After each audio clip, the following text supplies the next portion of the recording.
Today, President Biden will meet with the Congressional Black Caucus, and they'll urge President Biden to rally support for police reform a day after the funeral of Tyre Nichols, a black man who died days after video showed he was brutally beaten by Memphis police officers in Tennessee. Biden will speak to members about how the White House can pass potential policing legislation in Congress. ABC's Em Nguyen has the latest on this now.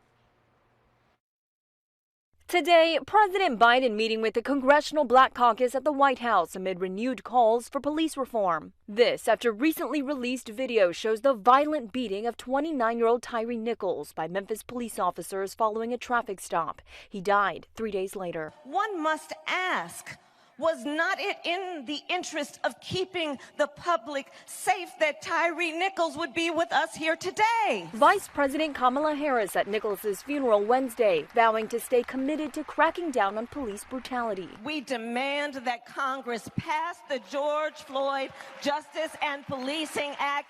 Joe Biden will sign it. But back in Washington, an all-too-familiar inflection point.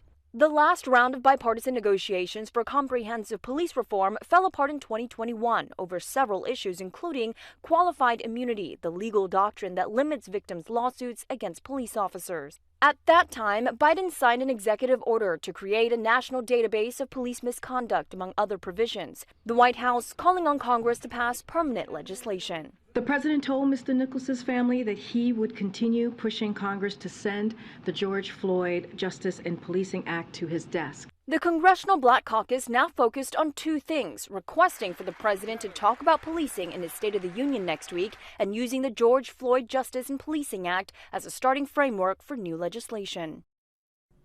The parents of Tyre Nichols accepted an invitation to attend President Biden's State of the Union address next week. House Democrats plan to reintroduce the George Floyd Act right after the address. Em Nguyen, ABC News, Washington.